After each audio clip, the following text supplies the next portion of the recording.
Yes, everyone, you know what time it is. It's your boys Jack and Dave here to bring you that first Twitter reacts off of the first preseason friendly against West Ham. It did end in defeat, though, but we are going to give our reaction to how you guys responded to that game via Twitter, everybody. And I'm looking forward to this first Twitter reacts, Dave, because I'm imagining it's going to include a bit of humor as well as some good in-depth analysis. And there's also going to be, I would like to think, probably different takes, right? Some people Sure. that see the positives, and then some people that will see the negatives. So it's all look as Tottenham fans, it's always interesting, Jack. Well, let's get into it. And we're starting first with Jose Garcia, and he's done the right move by tagging us in this tweet to get in this Twitter reacts. And I think he's also started us off in the right place where he's just shown us the match stats here. And he says, this is just the start of the roller coaster. I'm pleased as punch. And it did end in as a defeat, but we had 31 shots in total compared to West Ham's 5. We had 13 on target compared to their 4. 72% possession to their 28% possession, and over 596 passes to their 247. And then I think I've even seen some stats sort of added on. I've heard 34 shots, Dave. I mean, it's sort of actually nuts. I mean, the difference between these two metrics, I don't even know if I can count that high, the difference between them. Look, we've had that many shots, and everyone's lost count, Jacko. We just put 30 and then whatever number we want beside it. And I think that's also a reflection, though, to be honest, Jose, excuse me, my man, whatever pronunciation is the best for you, I'll go with both. But I feel like it just reflects the missed chances, Jose, to me. It Yeah. really does. And as well as, the defense is going to be brought up, at some stage, I imagine, on plenty of occasions, probably tonight with how you guys responded on Twitter. But it's also going to be the case that it should be mentioned that, we didn't really finish our chances or finish our dinner really Yeah. either. At least that's my opinion, my man. But really appreciate you doing the right thing and tagging us in it. We also have as well Mr. Rocket. He's done saying Ange purposefully telling the team to concede so we get Van de Ven and Tapsoba sorted. Dave, do you think he did the right thing by playing some attractive football, but then left the defense a little leaky to prove a point? Well, look, Jack, he wouldn't be staying true to himself, if he started um, what's the right word here? Where if he started making concessions to his actual overall game plan to suit a backline that he's asked for centre backs for anyway. Mm. So look, I think he done the right thing today. Persist with what he wants to do with the midfield, wing backs, and his general overall idea and philosophy, and make it abundantly clear to the board that they need centre backs. But you shouldn't have to do that anyway. I think under Conte, Jose, Nuno, Mason, Stellini, I thought would have been enough evidence, but clearly they want to add one more. So there it is. Go and get it done now. As well as the Spurs web, Dave. I mean, they agree with you wholeheartedly, I think, with what you just said. They said that, yes, it's preseason, but if we aren't on the blower to get in some decent defenders, it's going to be a long season again. And I think you would echo that wholeheartedly. Would that be on your fridge or maybe just as a plaque above your bed every night before you go to bed, before the center backs are brought in, Dave?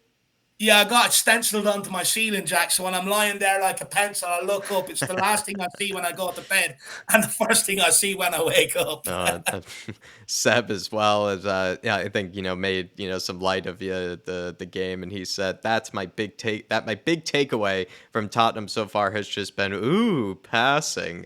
Probably describes what the last few years has been like. To be fair, us just even using the nice vocabulary of pleasing football, on the front foot, high pressing, all these sort of words, I imagine we're probably fumbling over because we have yet to use them in so long. We've been often using defensive, conservative, defensive minded, all these other kind of words and vocabulary. So it's just things we're getting used to at this stage, Seb. Yeah, we probably are an easy bunch to please. Oh, and THFC, Dave, this one I thought was absolutely brilliant from Spurs play. He says when more than 7 people, he said, use the app on Spurs play.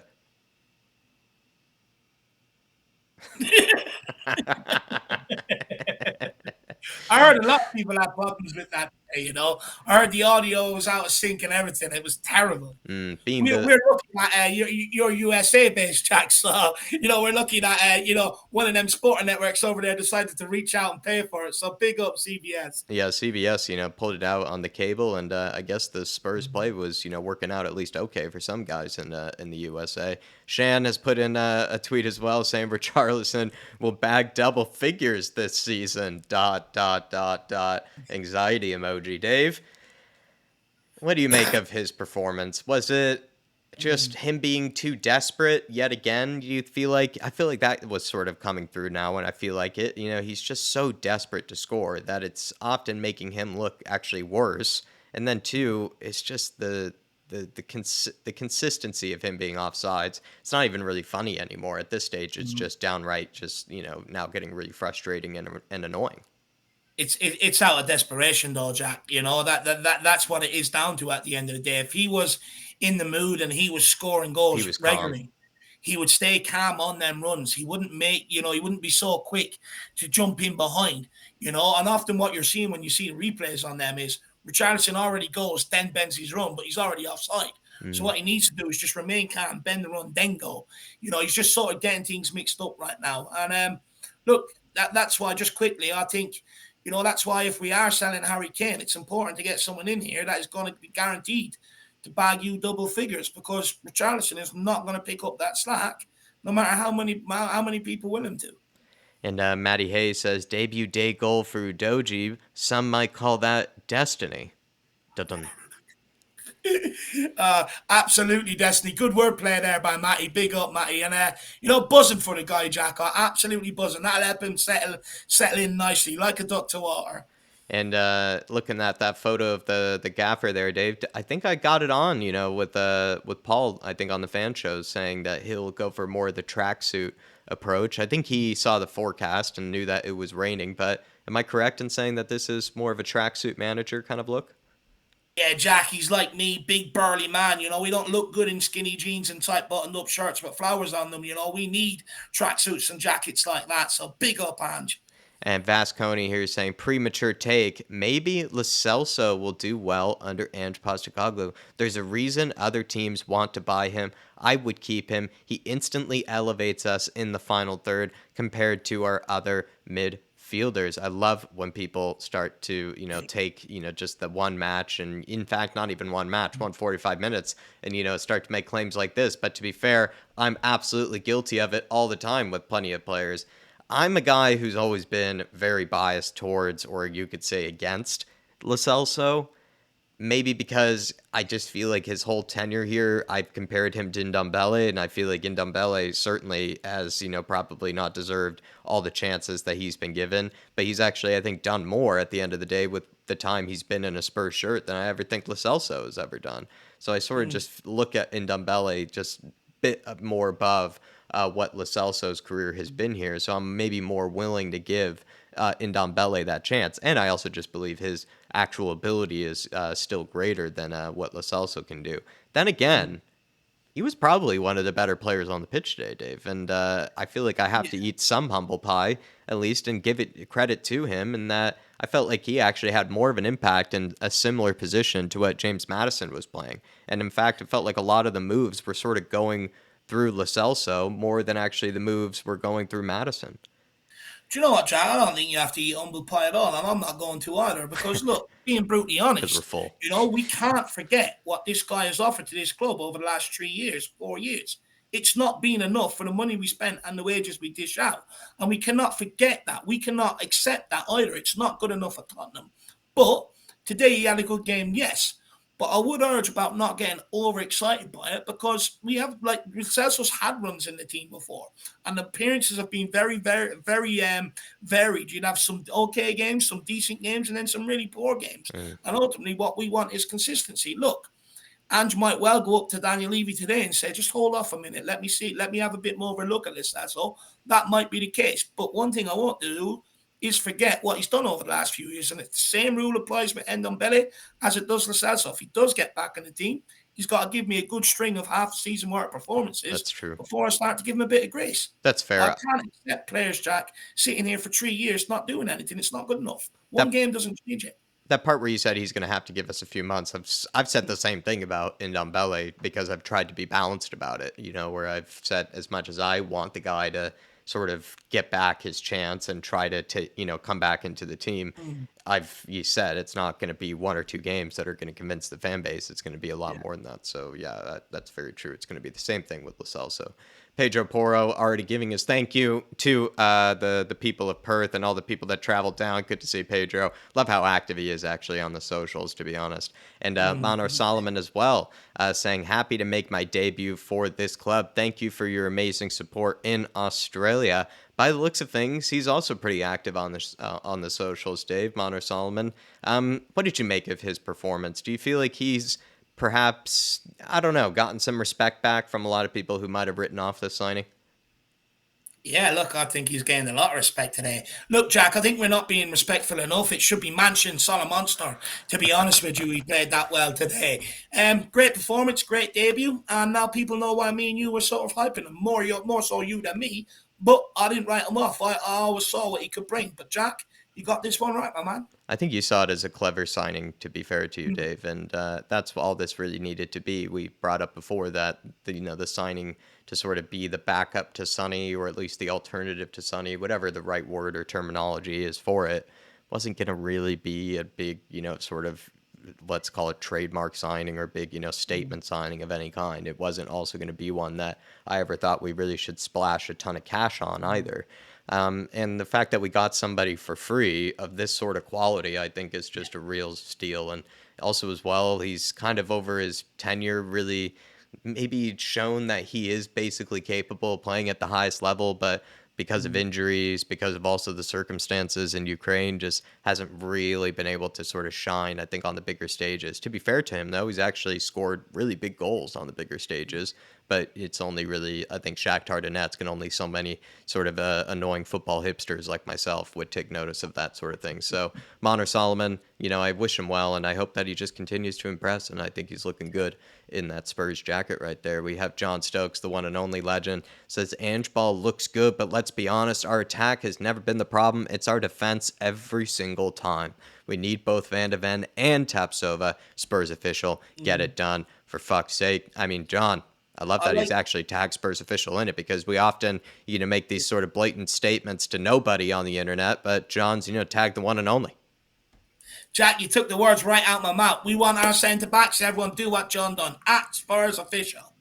Big up, Johnny boy. I'm going to give that a little retweet there for you, Johnny. Big up, my friend. And THFC. I'm a huge Richarlison fan, so I don't take pride in saying this, but that cameo was really worrying. I absolutely agree with this take as a Richarlison fan myself. I think still showed that he's desperate, and that desperation is sort of clouding his own judgment. It's kind of clouding, how he is timing his runs, and it's making him, I think, look anxious. It's just causing him to make mistakes, I think, at the end of the day. And at this stage, it's become a bit more frustrating. As much as I'm a huge Richarlison fan and sort of, sympathizer as well as apologist, I just like today was a bit more frustrating where I felt like it wasn't even just the offsides moments. He kind of missed a few chances as well that even he was onside for that he probably should have buried as well. So it's just been a Mm. frustrating day for Richarlison. But at the end of the day, it's only preseason, and you hope that maybe by, the first games of the Premier League, he's just burying those. Even the ones that he was onside, you just hope he's burying those because he really did have a catalog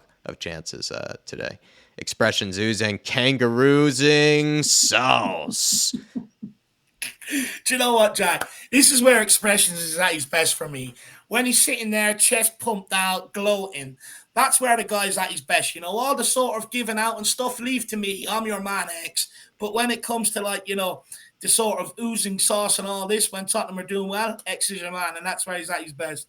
Craig here. What a superb performance for Ange's first one. Exciting football. Who'd have thought this group of players could play like this? Tighten up the defense, and we will be just fine and highly entertained. Ange's approach is the best we have had in a very long time.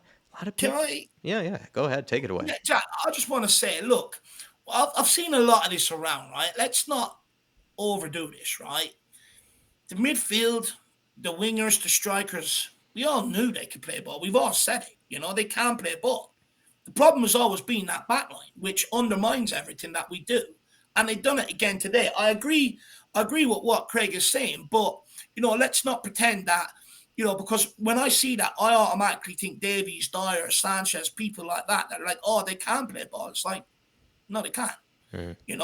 And it still comes back to haunt us. So, like everywhere else on the pitch, I think we're okay in them positions. I've expressed that enough.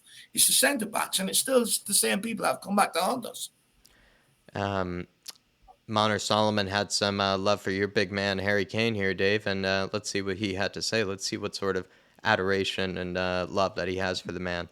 He says he was really welcoming. You see that he is a big character, and everyone wants to follow him. He's a big, big player, and we hope to play with him. I am really excited to play with such a big player like Harry Kane. It's an honor for me. I want to help him, and I want to learn from him. Big player, he called him at least 4 times there, Dave. He missed out elite, but I'll let him away with that. But he was looking for that word. I think he was looking for that word. I think he needs me to run his social media when it comes to praising Harry Kane. But it's great to see Jack, and a few things there that he wants to follow him. That Kane's a leader. If we can get the guy to stay, it'd be a perfect captain for us going forward. And do you know what? I love the fact, and I know Harry Kane is going to get an absolute stiffy on. Even his hair is going to get a stiffy. It's the part where he says he wants to help him. I love it, Jack. Love it. That's what I want to hear. Man just needs help. Man just needs help. That's all he's asked for. That's really all he's asked for. Tom Spur, second half thoughts he's given out, and he's said, Lo Celso is an excellent player who fits the system like a glove. Papa Sarr, Udogie, and Devine are absolute gems.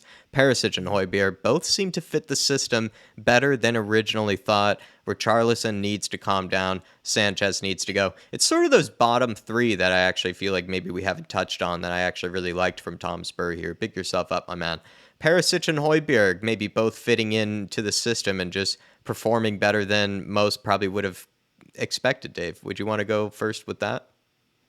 Look, Jack, it's something that we spoke about Højbjerg in the build-up to this, that everyone writes him off.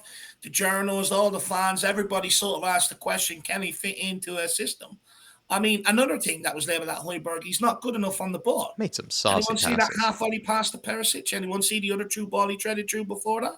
I mean, come on, let's start analysing some of these guys fairly, right, Jacko? I said that in my post-match sort of thoughts for all the members that Højbjerg, I don't think had, like a get off your seat type of performance, but he did nothing wrong like in his performance, cleaned up quite well, and then sprayed some passes here and there that I think were actually quite good at breaking the lines and getting some attacks going. Then also on top of just not only spraying some long passes, he also played some passes in behind and tried to sort of play some passes on the floor just to sort of kind of, test the West Ham defense. And I said all those passes will probably get ignored and probably get overlooked by a lot of the, the Højbjerg anti-brigade. But Perisic, for me, I've often kind of maybe overlooked him, to be fair, and I've been kind of guilty of not giving him enough credit.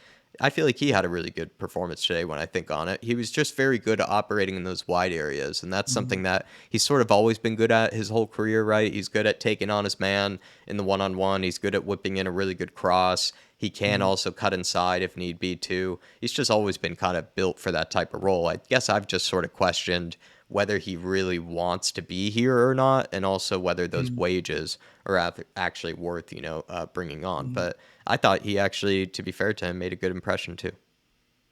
Two of them were very, very positive. It still stands with Perisic, though, Jack, that, with Son, Manor, Solomon, are they going to keep him around? That question is still there. Let's wait and see. Just quickly, though, on Papa Sarr as well. Go ahead. Great mention, by the way. He's a player that I haven't seen getting too much mention around the place, but I thought was absolutely outstanding today when he came on. And for me, he was 10 times better than Skipp. And that's exactly what we were speaking about, Jack, that we thought he needed to sort of do this preseason, was show that his all-round game is 10 times better than Skipp. I just loved it today. Even my outlet rang me, and he was like, Dave, Sarr, I just love him. I'm like, I thought, I get it. I absolutely get it. And we were just sitting there eulogizing about the guy for a few minutes. He was brilliant today. I just thought he was everywhere. That was kind of the thing that was the big difference between him and sort of Skipp. I think Skipp was mostly anonymous, whereas Papa Sarr was the opposite of anonymous. He was everywhere and was winning the ball back, playing decent passes. It was, yeah, just a different performance. I think this is HG Dave. He's saying, I see that the football pitch at the Optus Stadium is miles away from the stands. West Ham should feel right at home. Big up HG quality. Although the audacity to call himself the Harlem Globetrotter, but look, we'll let him away with it.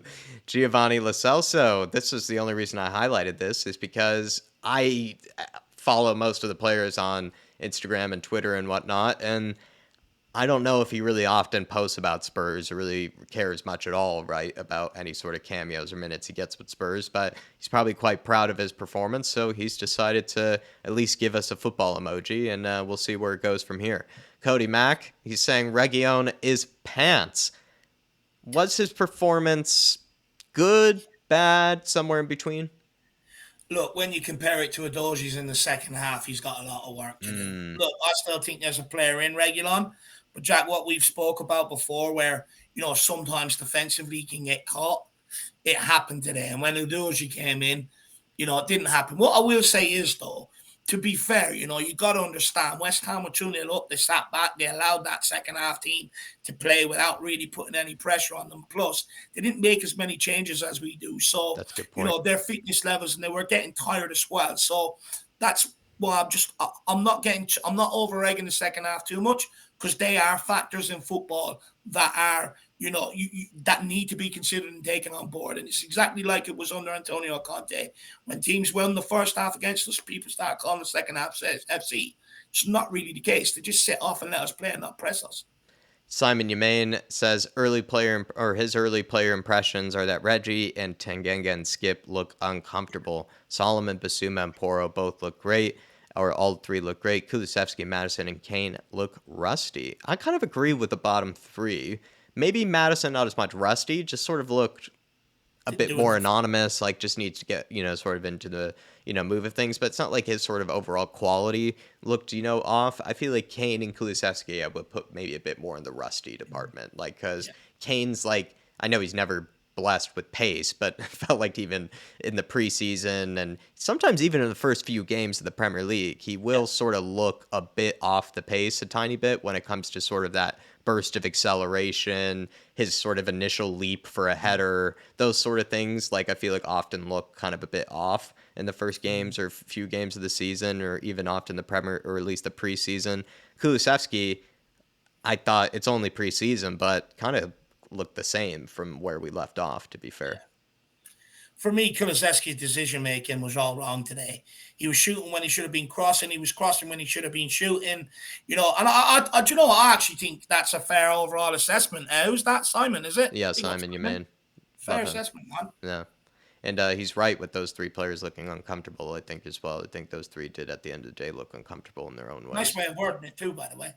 Shan says Ange's chosen back four isn't as bad as everyone is making it out to be. I'd rather see Tanganga, who has pace and strength and a ceiling to improve, than Dyer or Sanchez. I just thought you'd like that one day.